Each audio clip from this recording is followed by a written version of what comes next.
नमस्कार किसान भाइयों। आइए आज हम बात करेंगे गेहूं के प्रमुख रोगों के बारे में, उनके लक्षण और उपचार। आइए चलते हैं अपने विषय पर। गेहूं के प्रमुख रोग। पहला रोग है गेहूं का भूरा रतुआ, या जिसे हम चित्ती भी कहते हैं।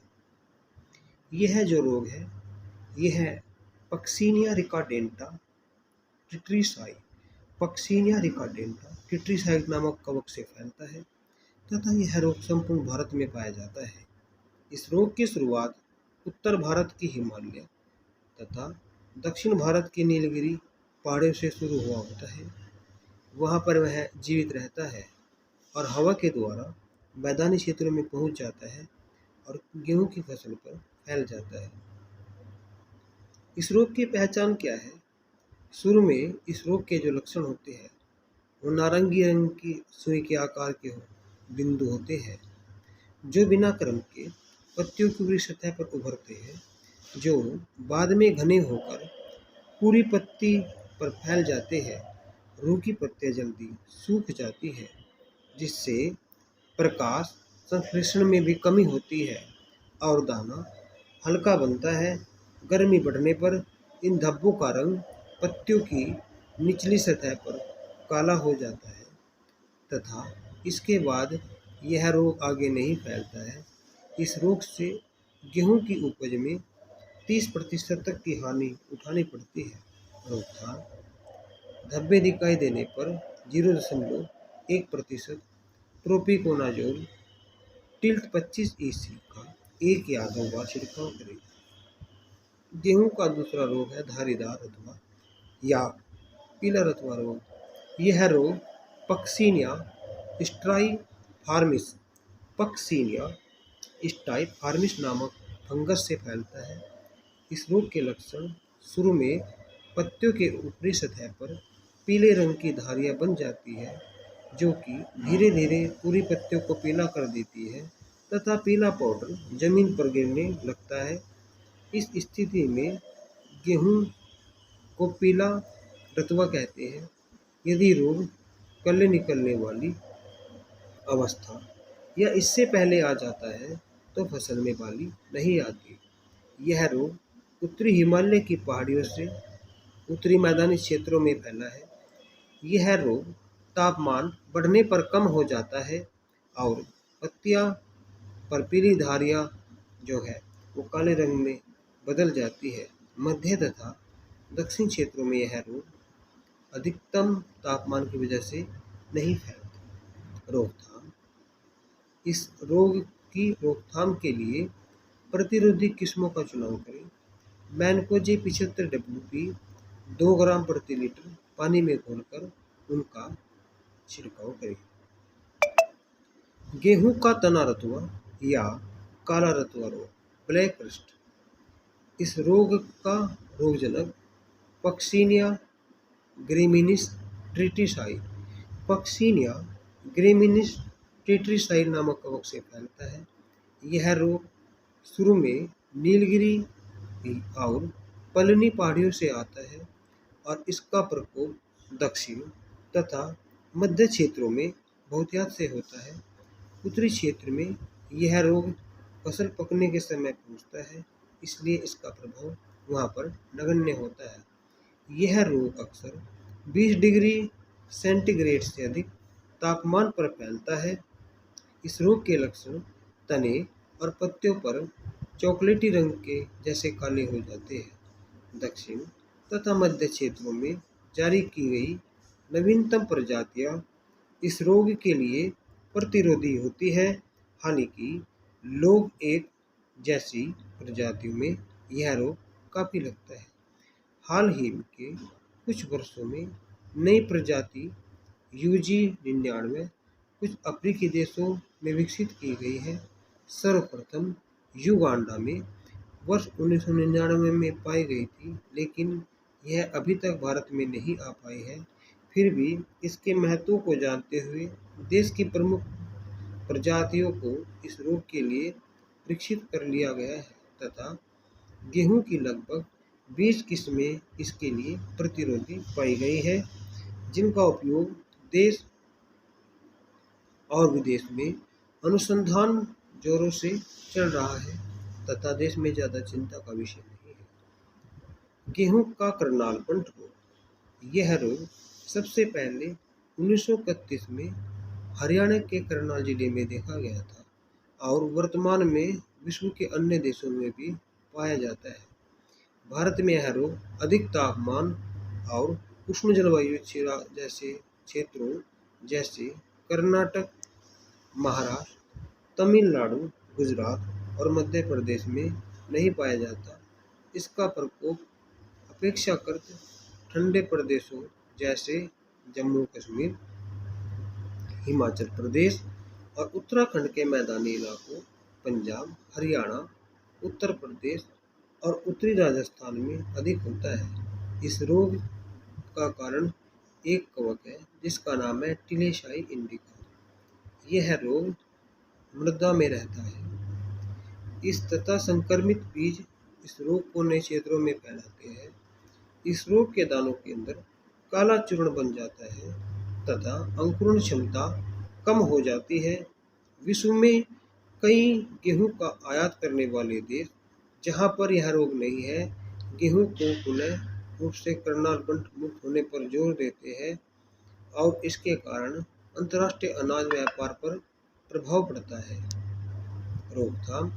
इस रोग की रोकथाम के लिए बीज को थायराम 2.5 ग्राम प्रति किलोग्राम बीज की दर से उपचारित करें।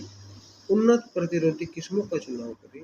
रोकथाम हेतु खड़ी फसल में प्रोपिकोनाजोल 25 EC 0.1% घोल का छिड़काव डफ अवस्था में करें। गेहूं का खुला कंडवा या गेहूं का लूज स्पॉट रोग। यह रोग आंतरिक रूप से संक्रमित बीजों से फैलता है। इसका रोगजनक एक कवक है जिसका नाम है अस्टिलेगो सेजेटम और यह टिट्रिसाई बीज के भ्रूण भाग में छिपा रहता है तथा संक्रमित बीज ऊपर से देखने में बिल्कुल स्वस्थ बीजों की तरह दिखाई देते हैं। इस रोग से प्रति वर्ष उत्तर भारत में गेहूं की उपज में 1 से 2% की हानि हो जाती है। इस रोग के लक्षण बाली आने पर दिखाई पड़ते हैं। रोगी पौधों के बालियों में दानों की जगह काले पाउडर जैसी पदार्थ पाया जाता है जो कि हवा में उड़कर अन्य स्वस्थ बालियों पर भी पहुंच जाता है और उन्हें भी संक्रमित कर देता है। इस प्रकार रोग आगे आने वाली फसल में पहुंच जाता है। प्राय किसान भाई इस तरह से संक्रमित बीज से अनजान रहते हैं तथा बीज उपचार से चूक जाते हैं और बाद में उनकी फसल में इस रोग की कोई रोकथाम की संभावना नहीं रहती। इस रोग की रोकथाम के लिए रोगग्रस्त पौधों को उखाड़ कर जला दें। बीजों को कार्बोक्सिन 75 WP 1.5 ग्राम या कार्बेंडिजम 50 WP 1 ग्राम या टेबुकानोजोल 2 ग्राम प्रति किलोग्राम बीज की दर से बीज उपचार कर बुआई करें। गेहूं का डीप ब्लाइट रोग या गेहूं का प्रण झुलसा रोग। यह रोग मुख्यतः बाई पोलेरिस सोरोकियाना बाई पोलोरिस सोरेकिनियाना नामक कवक से फैलता है। यह पूरे भारत में पाया जाता है लेकिन इस रोग का प्रकोप नम तथा गर्म जलवायु वाले उत्तर पूर्वी क्षेत्र में अधिक होता है। इस रोग के लक्षण पौधे के सभी भागों में पाए जाते हैं। पत्तियों पर इस रोग के लक्षण ज़्यादा पाए जाते हैं। शुरू में रोग के लक्षण भूरे रंग के नाव के आकार के छोटे छोटे धब्बों के रूप में होते हैं जो कि बड़े होकर पत्तियों के सारे भाग में या कुछ भाग में फैलकर उनको झुलसा देते हैं और जिससे उनके ऊतक मर जाते हैं और पत्तियों का हरा रंग नष्ट हो जाता है। इससे प्रकाश संश्लेषण में बाधा आती है। इस प्रकार के जो बीज होता है उसकी अंकुरण क्षमता कम हो जाती है और रोग से ग्रसित फसल में 50% तक की हानि उपज में हो जाती है। रोकथाम। इस रोग से बचने के लिए जनवरी के पहले सप्ताह में 15 दिन के अंतर पर 1.25 किलो मैनकोजेब प्रति हेक्टर को 6000 लीटर पानी में घोलकर 2-3 बार छिड़काव करें, या 2.5 ग्राम प्रति किलोग्राम बीज की दर से कार्बोक्सिन, जिसको वीटावैक्स 75 WP भी कहते हैं, उसके साथ बीज का उपचार करें। गेहूं का चूर्णील आशिता या पोंदरी मिल्ड्यू रोग। किसान भाइयों, यह रोग प्राय ठंडे प्रदेशों में फैलता है तथा यह रोग ब्लूमेरिया ग्रेमिनिस ट्रिटिसाई नामक कवक से फैलता है, और यह रोग ग्रीष्म काल में उत्तर के पहाड़ों पर जीवित रहता है। बाद में फसल अवधि में उत्तरी मैदानों क्षेत्रों में फैलकर गेहूं की फसल को बर्बाद करता है। इस रोग से पत्तियों की ऊपरी सतह पर गेहूं के आटे के रंग के जैसे सफेद धब्बे पड़ जाते हैं, जो कि उपयुक्त परिस्थितियां होने पर बालियों पर भी पहुंच जाते हैं। टेम्परेचर बढ़ने पर इन सफेद भूरे धब्बों में आलपिन की नोक के आकार के गहरे भूरे रंग के धब्बे बन जाते हैं तथा इस रोग का फैलाव फिर रुक जाता है।